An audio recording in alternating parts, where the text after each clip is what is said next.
Welcome back to the OPEX Podcast, where fitness is explained. I am your host, Robbie Burke, and I'm joined on today's show by Robin Lyons from OPEX. On this episode, Robin and I discuss many topics, including her background and her influences. I asked Robin what are the good and not so good things that she sees within the coaching profession. We discuss youth athletes in CrossFit and long-term athletic development. Robin shares with us the biggest lessons she has learned so far in her life and career. Robin gives us her current and top book recommendations. I asked Robin if she only had 1 year left on planet Earth, how would she spend that year and why? And finally, I asked Robin the big question. If she could invite 5 people to dinner, dead or alive, who would she invite and why? Guys, this was an outstanding episode, Robin. I know you're going to love it. Stay with us.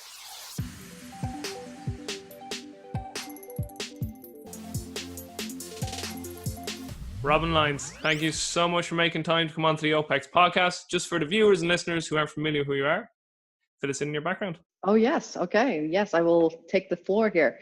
I am a head coach for OPEX, and I have been with OPEX for 5 years. So I'm a strength conditioning coach where I work with about, on average, 50 athletes globally. And most of those athletes compete in the sport of fitness. And some people are just wanting to improve their own sporting journey, whether it's in mountain biking, whether it's just to be a better mom. So I do have some of those clients as well that are also very fulfilling to work with. But that's what I'm currently doing. And I'm standing here in my own studio up here in Teton Valley, Idaho. So I don't live in Scottsdale, down where the HQ is. I'm actually up here in the mountains at about 7,000 feet. And up here, and I just opened up a studio where I'll be working with some local athletes in the valley, but also a space where some of my remote clients can come out and I can touch them one-on-one, which is another important piece to my coaching journey, which is not just to stay in my bedroom and hammer program designs, but to actually get out and continue, keeping the coaching practice fresh, right? Like staying in it and being live with people. Man, that is such a sweet setup. How Idaho? Why that location? Yeah, well, my partner and I were looking for a mountain town. We definitely love the mountain biking and the skiing and snowboarding. So in looking for that, Idaho on this side, we're actually just on the border of Wyoming and Idaho. So if you guys are familiar with Jackson Hole, Wyoming, Tetons, like they're, Yellowstone National Park, like we're right on the border. So we call it Idaho. But it's a place that isn't like, it's one light town. There's probably 1,700 people in this town. Wow. And I looked in Colorado. Obviously, Colorado's a beautiful state as well. It was just so blown out. And we wanted access. Like we have 15 minutes to the ski hill. So we can do some work in the morning, head to the ski hill for 90 minutes, come back home. The setup just was really perfect for that. And then even with the biking piece, we're right next to the bike park as well. So we're just kind of living the life here, and I'm enjoying this adventure. And obviously working remotely helps support that as well. But living the dream. So just a little more on your background. So where are you originally from? And then kind of get more into your own sporting and athletic background, because man, going through your profile here, what the fuck have you not done? Yeah. There's been, it's been an interesting journey. I think, for me, I've always been a fairly good athlete in whatever I put my mind to. That was kind of a curse and a blessing at the same time, in terms of I could put my big toe in a lot of things and still have some success in that. But my background traditionally was track and field. So I competed for Canada, actually. Through high school, I was provincial champion, which is, I guess it would be like a state championship. And then I moved to national champion for Canada. And then I had a full scholarship in track and field. And I pursued that in junior college first. And then I got recruited to a Division I where they paid for my schooling there, and competed for the University of Wyoming, which, I'm back in the same area, which is insane. Full circle there. But I threw the hammer and discus and some of the shot put as well. And I was a 5-time All-American for the NCAA Nice. Division I, which was pretty awesome. And then, being able to go to Canada and win the national championships, set some records, and have a pretty good standing on my a pretty good experience, I guess I could say, in terms of success for track and field. We can get into the story of how I left track and field. That was kind of another sporting journey for me as well. But then that kind of led into bobsleigh. Obviously, I think that's a traditional course for a lot of athletes who come out of track and still want to pursue sport at a high level. I did a little bit of bobsleigh for a few years. We competed in the American Cup. I was a brakeman. And then after that, I competed in world long drive golf, which I hit a golf ball. My dad was a golf pro, so I always knew how to swing a golf club. And then obviously throwing the hammer and then getting a freaking driver in my hand, that was like a pretty natural instinct. So I did that for 6 years. I traveled nationally, and we competed in like Atlanta and Boston and Florida. And all I had to do was hit a ball bar and win money. So I was like getting checks of like, $4,000 or $5,000 just to hit a ball bar. And I was like, this is a great gig, So I did that for part of my 20s. And then and then after that, I fell into CrossFit. So about 2006, I started, I discovered the CrossFit.com, and then went to the CrossFit Games in 2008, where you could still sign up and just participate at that point.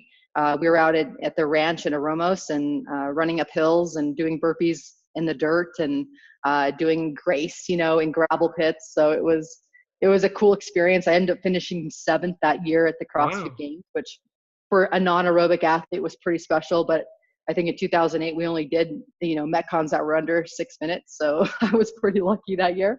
Yeah. And then after that, of course, that bled into me wanting to continue developing and like, oh, this is my next thing I can do.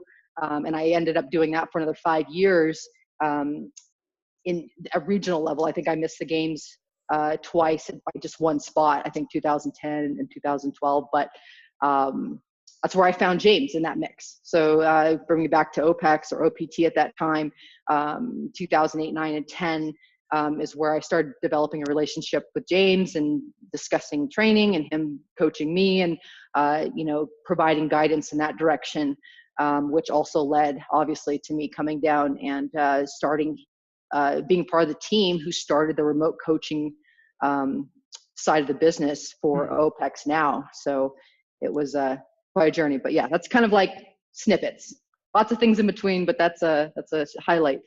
What is it with crossers and golf? Marcus Philly was absolutely obsessed with golf as well. So basically, you're telling me you were Happy Gilmore for 6 years. Yeah, pretty much. I should find an old video of my swing. It's decent until about the finish. You can definitely see I was a hammer thrower. Like my feet would kind of like leave the ground, and yeah. And you're like yelling like ah. It's kind of like a totally. If there actually still is World Long Drive Championships, you can still watch that. I think they have it on like ESPN2 every year. It's a pretty cool sport, but yeah. Anyway, the winner gets like $5,000 to $6,000. If that's what they were making. The winner now at the World Championships, you'll make a $500,000, quarter million. Yeah. Because remember when we spoke last week, just for the audience, this is take two. Our internet connection was sucky, but same with the Irish sport. Did you check it out, by the way? Did you look it up? I've not checked it out. No, I'm like putting shit together here. I'm like, I will do that when I'm like on a weekend. Nothing to do, but yes. I'll tell you. Okay, by your story, though. It was a great story. After you check it out, right? YouTube Joe Rogan sees hurling for the first time, or just Joe Rogan hurling, and it's when Joe Rogan sees this sport for the first time, and it's one of the funniest things ever. He's like, "How have I not heard about this sport?" And he goes, "It would be the fucking Irish that play this." But just when you were saying hammer throw transfer to your golf swing, same with me from hurling. Like when I picked up golf, a lot of hurlers are great golfers too, because this is a rotational sport as well with an implement. But it's just funny you said that too. But yeah, I wish you had more room. Like I wish you had more space, because I actually want to see like how you would swing that implement. But I don't think. Careful. Exactly. I don't think the guys would appreciate me ruining the sign and the mic here in one go. But we'll see. If it's in the budget, we'll do it. Question I love asking all of the guests, Robin, is about their influences. So who have been the biggest influences on you, not only professionally, but personally? Yeah. Gosh, there's several folks I can think of. I think, I think you could start with your family as influencers. I know for me, my mom and dad were always big believers in whatever I wanted to pursue and do, and they were big supporters. Mm. We never had a lot of money all the time, but they always found ways to make it happen and give my brother and I opportunities, and even push us towards things that they thought, like my dad was a very much of a pusher in terms of wanting to see me really excel in certain endeavors. But the bottom line is, they influenced, my confidence and who I was as an individual, and knowing that I can do anything that I decided I wanted to do, and having that belief, I guess, is a good thing. Mm. I think once I started, leaving the home and growing up and getting into the real world, people that impacted me the most probably was a high school coach back in a long time ago, we'll say, but Myron Pierman was his name, and a guy that his theme, his mantra was keep the drive alive. And at that time, I was just, podcast kid. I was like, yeah, I'm playing all the sports. I'm, captain of the basketball team. And I had this coach or this, PE teacher wanting me to, run cross country for the fall and just put me into like situations that were mentally challenging and in building character. I think character building type challenges. Mm. He was always that type of person that kind of did that. And then moving into college, junior college was my first route. And I had some great coaches there who, at the time, accepted you for who you were and where you were at in your life. And I think that's so important when you get a coach who sees you for who you are and then treats you to who you can be, right? So treats you to the person who they see you can already be. So meaning like they're not limiting their belief in you, but they're just like, I see you as a successful person. I'm going to treat you that way, but I also know exactly your circumstances. So there's no judgment around that. Right. So I think at, junior college time, you're still trying to figure who you are. You're still trying to figure out what success means to you. And you're still maybe doing things for the wrong reasons in terms of like maybe for other people and not really defining yourself. Right. So I think people in your life at that point who are just supporting you at that time, believing in you. I had some great, Old Man Van is his name. I know it's not his true name, but he was an influencer for me. And then Lynn Larson, who was a basketball coach at that junior college, who's won set records for wins. And she's just amazing human being, coach. And she's somebody that I still emulate and use as a female coach as well. And looking at what she's done and how she treated her players and how those players would die for her at any day. And they still, have this high amount of respect for her because they knew that Lynn Larson loved them and cared for them. And not only did they win a lot, but, there was this relationship, this coach-athlete relationship that just was powerful. And it fed off into me. Even though I wasn't on the team, I was still directly impacted just by being around her. And it was a pretty cool, just a cool awareness to have, I think, at this point, looking back. And then, a big influencer that really put me in a position, I think later in my late 20s, early 30s, was James Fitzgerald, where when I got to meet him more on a personal level and have more life coaching conversations, again, another guy who met me where I was at, and then also saw me as the person I could totally be. So, you know what I'm saying? So he also saw me as the person who I still am going to treat you as somebody that I know you could be, and you might not see it yet, but that's how we're going to be talking. And so I really appreciate those conversations where even the times I didn't believe in myself when I first started coaching for OPEX, five years ago now, he would nudge me in ways that really made me ask tough questions, why I was coaching, why I wanted to coach, and define that for myself. And nobody gave me anything at OPEX. There wasn't like, hey, here's 50 is go for it. It was definitely a challenge that I had that, James wanted me to make a decision, and he wanted that decision to be my own and not for any other reason.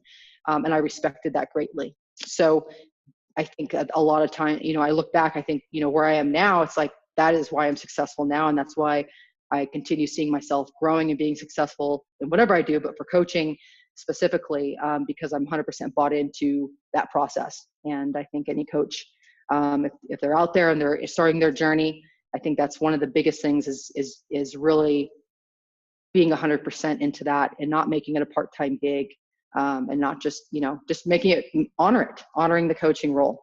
So yeah, I would say those are, going through the, the timeline, those are some people that I can think of off the top of my head. A ton, of course, but those are just the folks that I can bring up now. Great stuff. In terms of the good and the not so good things you see within the fitness coaching profession, what are they? And with the not so good things, what solutions would you offer? So the good and the not so good, and with the not so good things, what solutions would you offer? Yeah, I think we're in an interesting time and era in the fitness industry. The not so good things is, and I hate looking at good and bad, but we can just, it is as, it is what it is. Hey, we need contrast. Yeah. It's, we have, anybody can be a coach, number one, and I'm not going to judge that, but, it definitely interrupts, again, honoring the coach and what that really means. I think people are delusional in terms of like, well, what does coaching really mean for me? Well, does it mean that I'm just counting reps for somebody, or does it mean that I'm actually assessing and program design? Like there's just two different elements. And I'm not going to judge somebody for just counting reps, because I've been there too. I started that journey as well as a personal trainer and somebody who didn't really understand. I was helping somebody out, right? Encouraging them and cheerleading them on. I think where I'm at now in understanding really what coaching really encompasses, and what it encompasses is a relationship, number one, with a person that you're working with. And then number two, the art of coaching and programming and planning really has to, stick to principle. We can't fight biology. We can't fast track people and just for instant gratification. I think there's a lot of that out there. I think there's a lot of coaches saying that they can get somebody where they want to be in 6 weeks or 12 weeks. And at this point in my career, what I'm giving as a coach is the long-term plan, is a realistic viewpoint from an assessment trial and error. So it's like, we're going to actually assess and determine where you sit. And then from that point, evolve and continue growing, and not just the program, but the relationship. I think there's a lot of just coaches out there flashing signs saying they can do this. And unfortunately, that's not a long-term game, and that's just a different game to play. And it's not a game for me. How do you fix that? I think you fix that by staying firm in your belief of who you are as a coach and what you deliver. Share and educate. I think all great coaches share all their information. They don't keep it to themselves and keep it secret. I think, if we want to make this industry better, then we need to share what we're doing and what works and what we believe in, and stay firm in that. And if it's a value for us to like build a relationship and see a long-term plan, then that's what we continue to deliver. We don't waver off course. We stay in our lane. And I think that's one way to continue changing the industry and upping the standards in terms of, what's really out there now. But yeah. What about the good? What about no, it's great. And what are the good things you see? So that what I really like about that is you spoke about the not so good, and you gave a solution, sticking to your own sort of core values. Mm-hmm. What's the good thing that you see within? What makes you proud to be a part of the coaching profession? Yeah, these are good questions. I think what makes me proud, something that comes right off my sleeve, is just my growth and understanding of what a coach really means, coming through a system that I believed in 2008 with James, and James really having passion to change the coaching name. And I say change the name, change the game, right? So when we're changing the game, we're changing of how we're delivering and helping people out there. And I think for me at this point, the good things is that we are doing that through OPEX. We are doing that through our CCP programs. And that's a huge thing. I think that's, if I look at what the positives are in that, we're making those changes and we're influencing those people. Yeah. As Gandhi says, be the change you want to see in the world. So absolutely. Leading from the front. So a question I want to ask you, because I know you train a youth CrossFitter, and you just spoke about the long game there, and that we can fast track biology.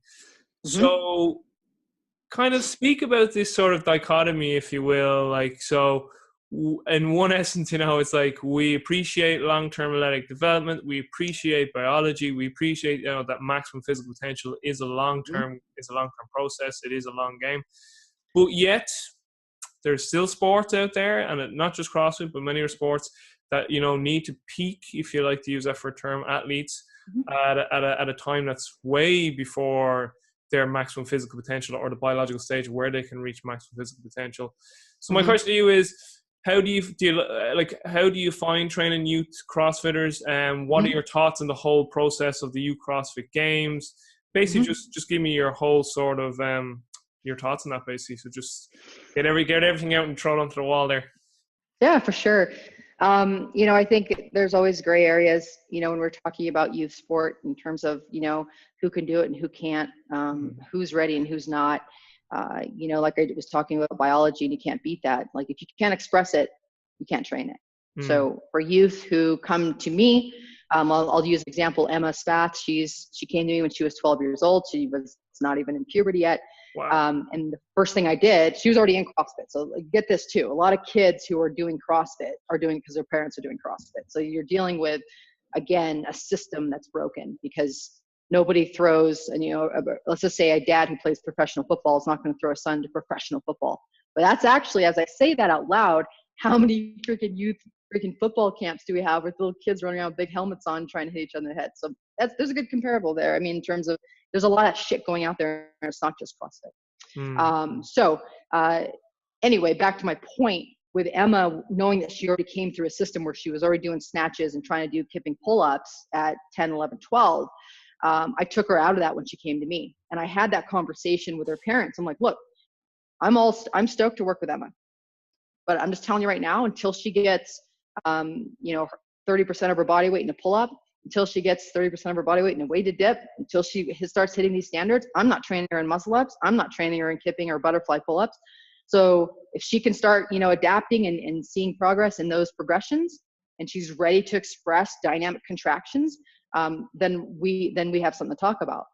And the special thing is her parents bought into that. So her parents were 100% on board.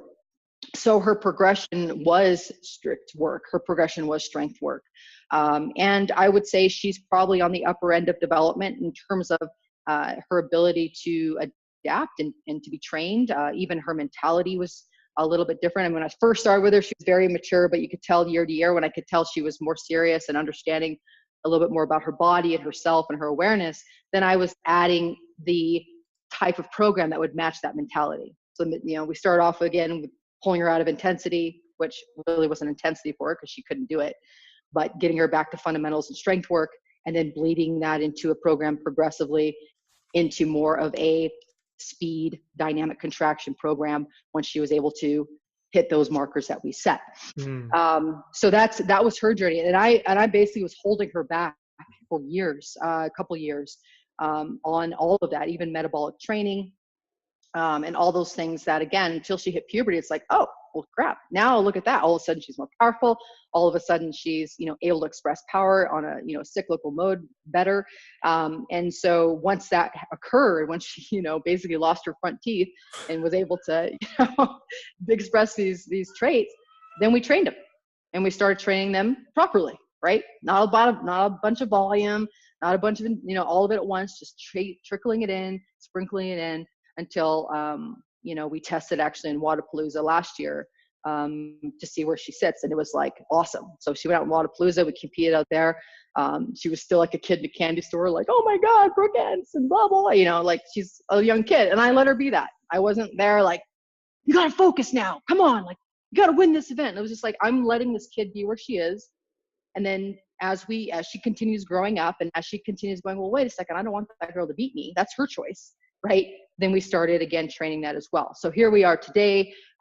She's actually coming out next week. She'll be out here for 2 weeks with me. We'll do a little altitude training, and then we're going to fly out to Wisconsin together. But she qualified for the CrossFit Games. Sweet. And again, some more back history on that as well in terms of volume for the games. As she was 12 years old, I had her swim, run, and bike extensively in building for her volume. So when we got to this point now, her best events are running and cycling and swimming. So, and I'm okay with that. I really am. I mean, and at this point, and of course, getting her ready to get to the games and be able to handle the volume of pulling and knee flexion. We've been able to really hit that and target that this year.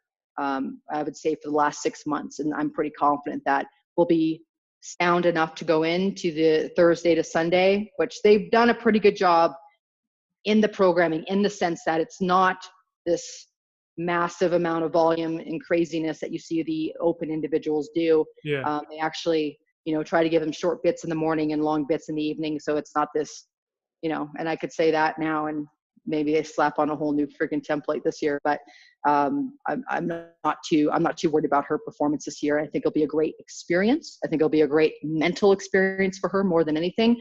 Coming out of that this year, and then getting ready for the 2019 season, it's going to give her the advantage, because now she's been on the biggest platform possible, and now she can really embrace herself and her vision of where she sees herself in the next 2 years. Man, that would make such a great ebook in terms of a case study. It's kind of like in an OPEX way too. Be like, listen, we're not huge fans of this CrossFit because again of long-term development. But if you're going to do it, this is probably the way we'll go about it. And the other thing I really respected there was you had these certain landmarks for it to hit. So because a sort of phrase I always use with my guys was, if you don't own it, you can't load it. So again, if you don't own a technical model, I'm not putting a physical capacity on top of that model. I'm not putting any strength or power or speed on top of it if you don't even have the technical model or the motor control there yet. And just off that, so 2 other questions, follow-ups I have, was, did she go through a growth spurt? And if so, was there a time where her technical models, how did they suffer a little bit? Because obviously they're going to change in terms of their acquisition due to her body physically changing, both morphologically, neurologically, and then from an endocrine standpoint. And then just also before you answer that, what sort of essence is she now? Is she more enduring or is she more power and strength? Mm-hmm.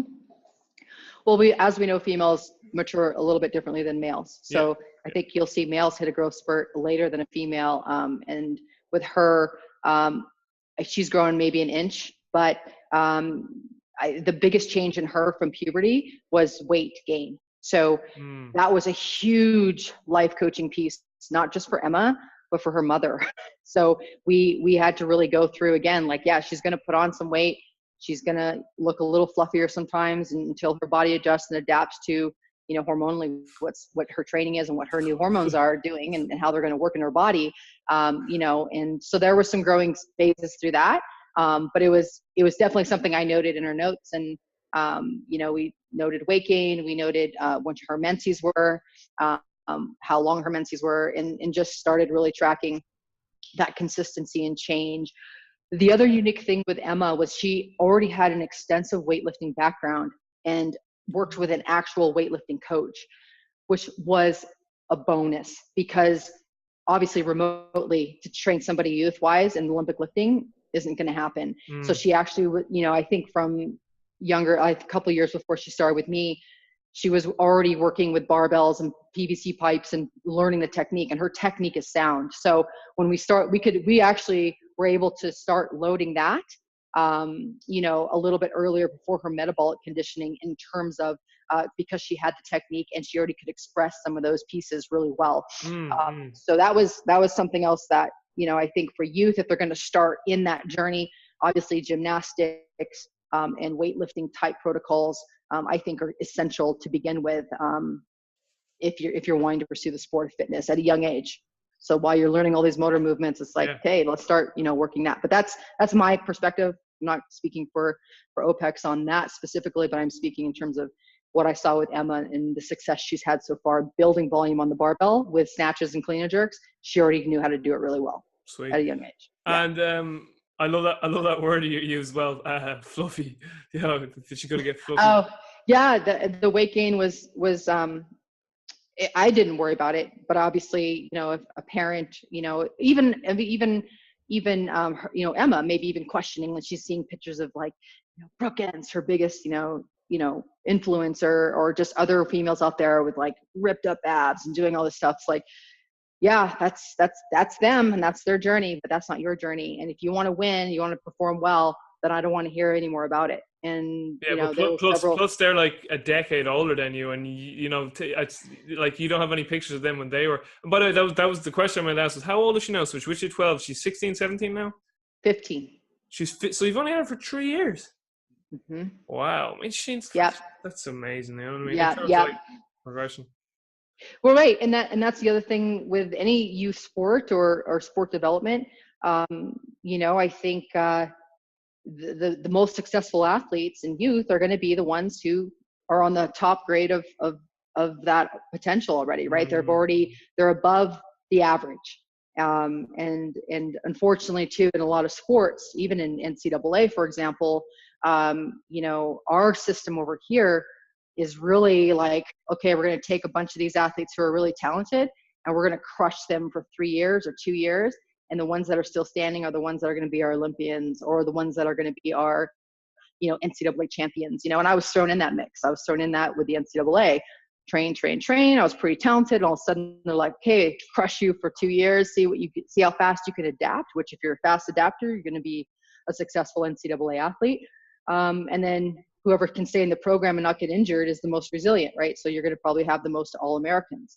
And that's our system, to be honest. And I think parents have that same expectation when they put their kids into CrossFit. And it's like, well, crush them with volume, crush them with all this stuff, have them do it because they can recover from it, right? First of all, they can't really express it. So they're just like going along and doing it. But what they're not looking underneath the hood is like what's happening to the tissues, what's happening to even, the skeletal systems and potentially the hormones, all those things. And then the psychological aspect of it too. You're no good. That's a whole other podcast. That's so true. That's another podcast. Yeah.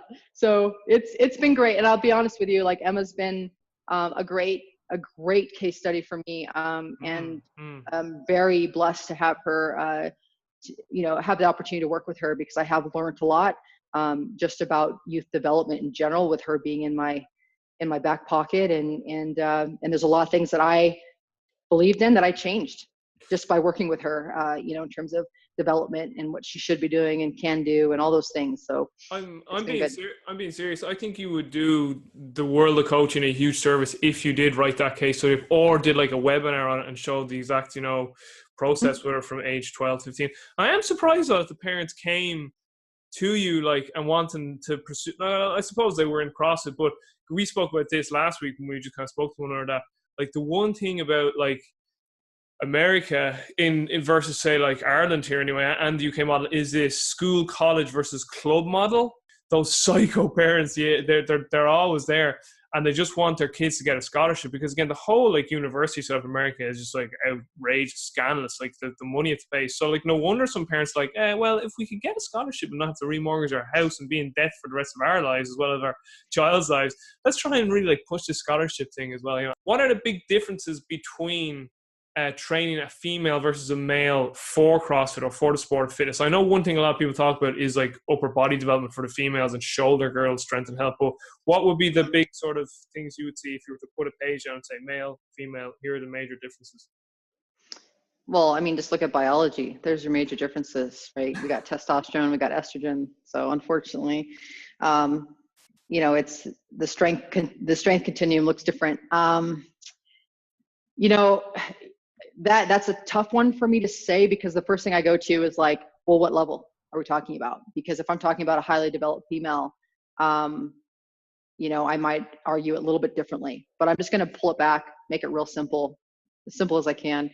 Biology is number one. Because of that, a female can't express herself as hard. Okay. I'll say hard in terms of, let's say, maximal voluntary contractions. Mm-hmm. A female isn't going to recruit those contractions as hard as a male because of the hormone difference. All right. What does that allow a female? It allows a female to potentially have more muscle endurance capabilities. So that means I can add more volume to her training without seeing her crash and burn. Whereas a male who is more, higher NME, we call it neuromuscular efficiency, contracts those muscles harder. He's going to be obviously somebody who I have to be careful of how much I actually, how many repetitions I give him and what his volume looks like week to week to week. And that's, I think any coach you ask at OPEX too, who works with CrossFit level or CrossFit athletes, yeah, they're able to actually really throw on some volume in terms of, and I say submaximal volume to a female and still have her walk away and like, that was fun. That was good. And I feel stronger. And you can, again, oppose that again to like, well, what if a male's not as powerful? Yeah, you're right. So maybe he can handle more volume. Great. But in general, if I'm just looking at those two pieces, those are the two biggest things. And females typically can handle more volume than a male because of that. And this is a deep question. So let me know if you have another question around that, but that's probably, no. And I would say this too, one more thing, mentality wise, my opinion, females can handle pain better than males. Yeah. And that's just maybe my judgment with the males that I have, but females can actually stay in a pain and a suffer mode better than some of the males that I have. Okay. It's very similar to observations that I've seen in other sports, particularly track and field. That's another one too. That generally the females can handle a little more volume. So if we're talking about like an elite male and an elite female, so we're both, because again, if you had an elite female and like just like some random fella, like she's way stronger, than the random fella. But if we're talking about an elite male versus an elite male and an elite female sprinter, we'll say, yeah, the elite females seem to be able to handle it more volume because again, their biological output isn't as high as the male's biological output. But just specifically to CrossFit itself, is there anything in specific to that sport? Let's say putting biological outputs aside, like is there anything from a technical standpoint and skill acquisition standpoint? Now, one observation from me with females was I also felt females were better at skill acquisition. Maybe one huge thing about females, this is just general from my observation and coaching. Now, I've only dealt really with sport or with team athletes in terms of males and females more so than individuals, but the females generally have better, if you want to use for lack of term, movement quality in terms of mobility. Maybe so what I also see is females generally have better mobility, but they need more motor control and stability and control that mobility, whereas males usually come with more mobility issues, stiffness, T-spine, thoracic, overhead stuff, where they're like more stiffer, they have a little more better control, but they're not quite as mobile. That's kind of like you can see that throughout the FMS model too. It'll usually say males are more mobility issues, females are more stability issues. But in terms of the actual sport of CrossFit or the sport of fitness, is there anything specific, anything at all? Now, I know you touched on biological output. Is there anything from technical aspects or even just considerations with anthropometrics and body types and stuff? At high levels, you're not going to see too much variance, in my opinion, because everybody has to be a good mover and everybody has to be efficient. So, I think you see that with the group that's just under that level, right? Where you'll see some discrepancies in T-spine and mobility, or you'll see, even some, ankle to knee, tightness or whatever. I'm just trying to think of like, most of the stuff that I see for my lower level athletes, I'll say athletes just under the 5%, are athletes who maybe didn't have the background where they actually learned really good motor control and skill. So they were missing that whole link and they were fast tracked, right? So all of a sudden they're just putting strength on top of a really shitty system that hasn't learned how to fire properly, right? So now you're having to strip that away and get them on the ground and do dead bugs and clamshells because you're trying to activate muscles that haven't really learned, been trained properly. Which is always an interesting conversation. We got to take this bone away from you just for a little while. No, give me the bone.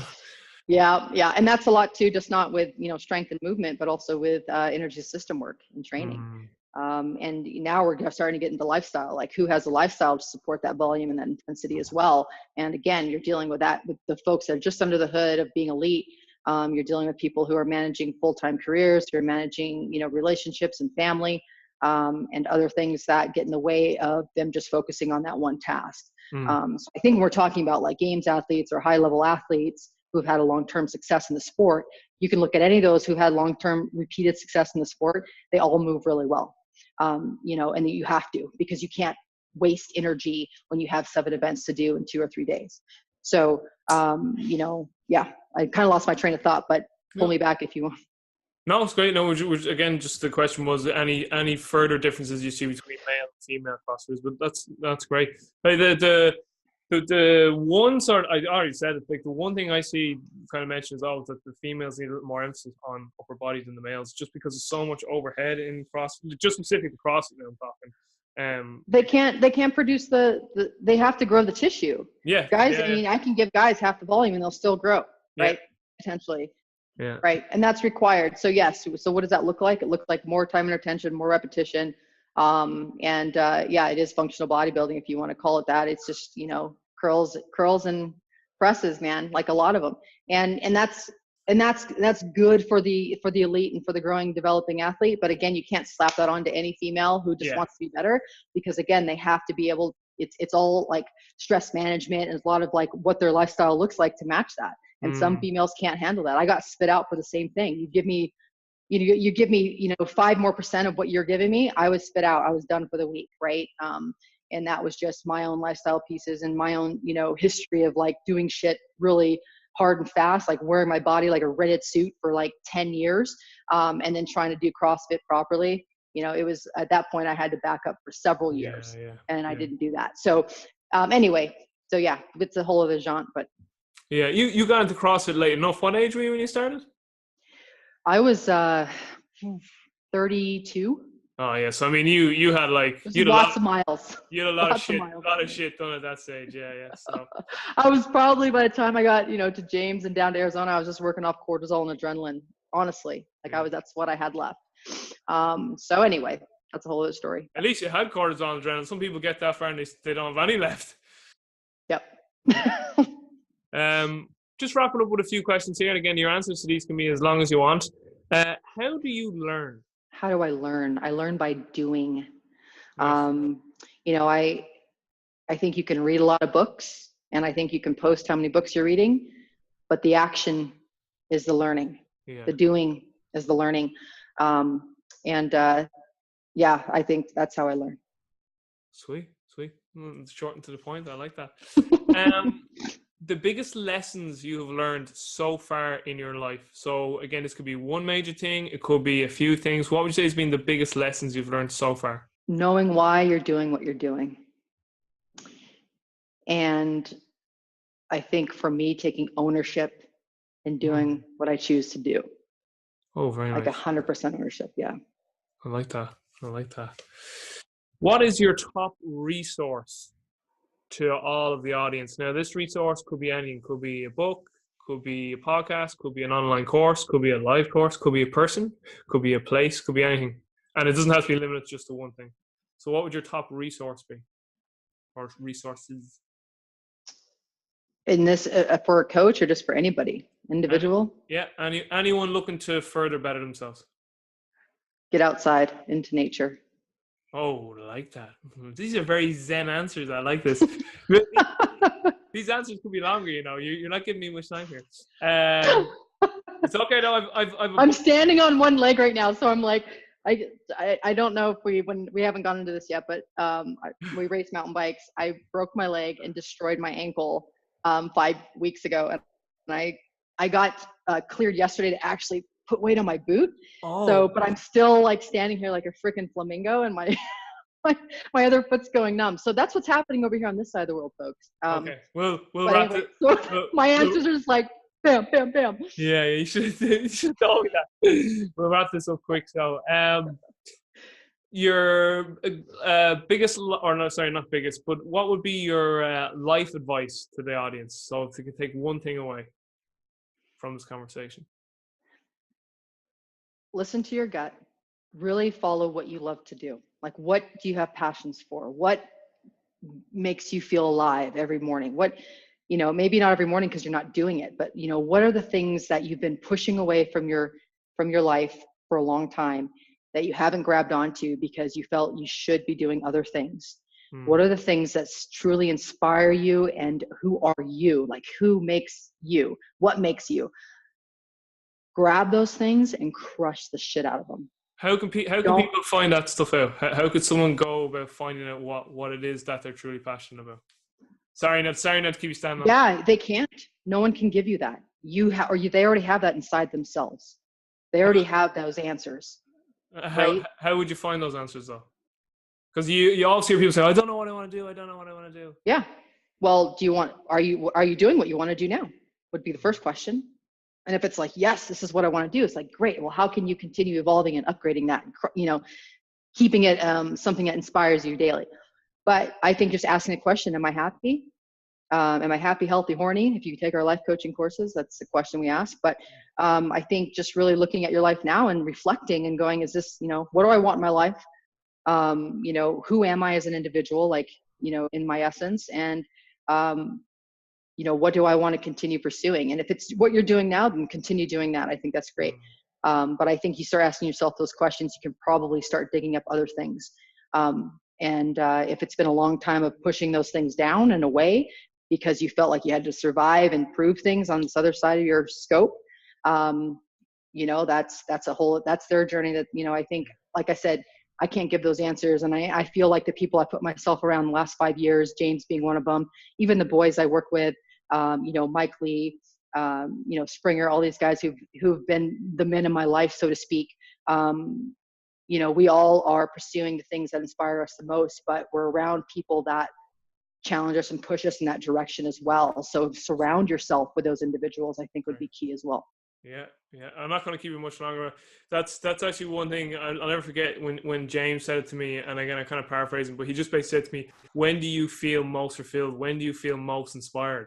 And he's like, that's an indicator of what you're meant to do.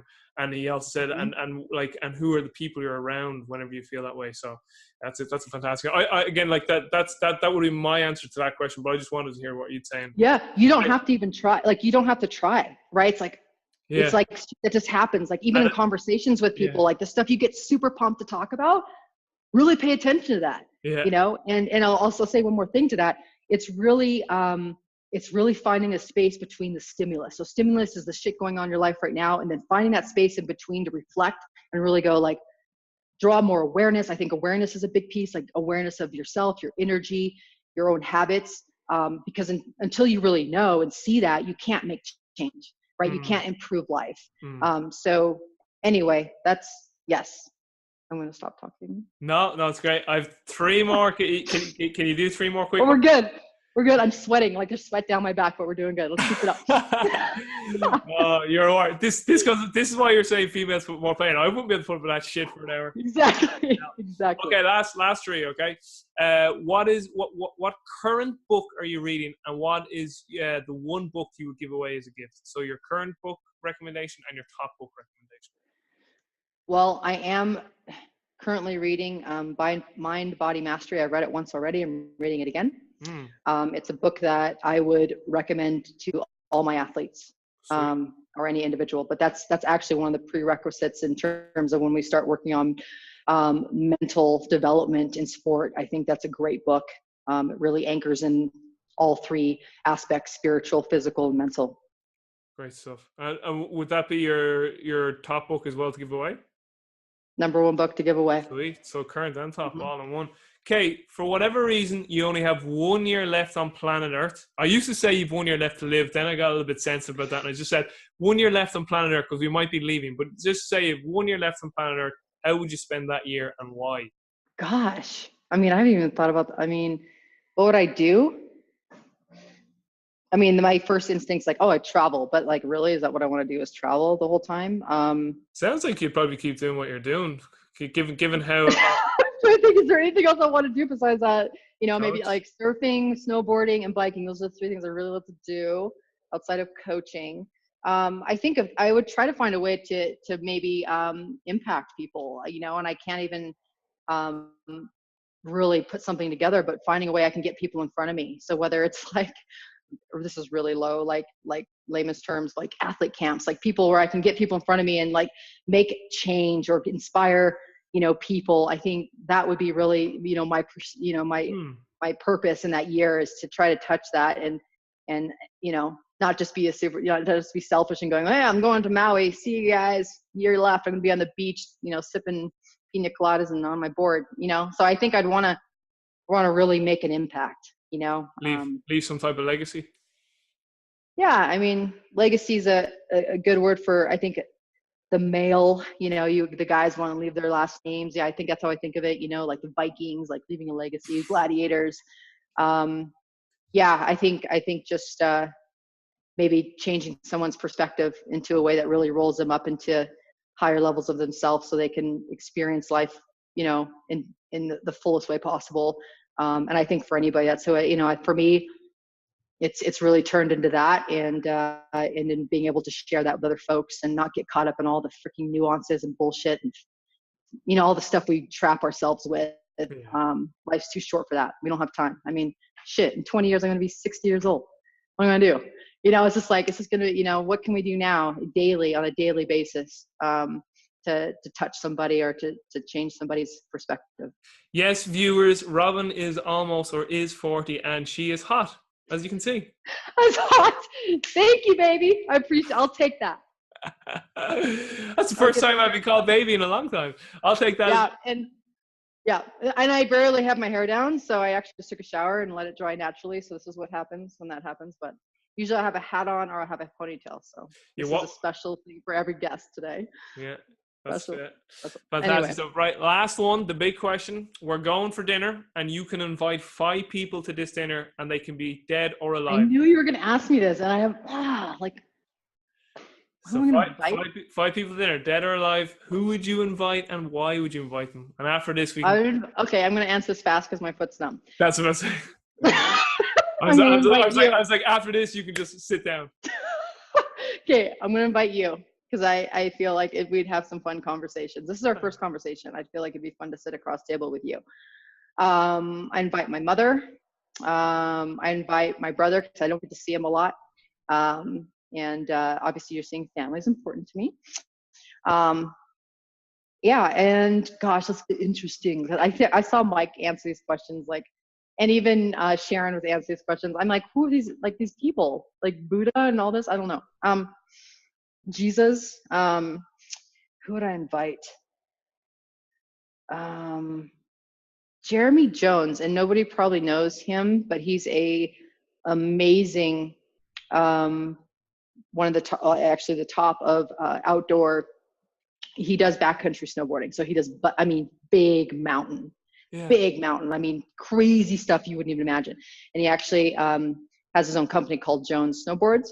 I would invite him because it'd be really cool to see his journey. He's got so many stories to tell. But people that obviously are living their life in I don't know how you say measurable ways, but unmeasurable ways where it's just like they're being themselves, they're pursuing their passions 100% in, and having those types of people who are at the table too would be fun to talk to. So what is that? 4 people. I have one more.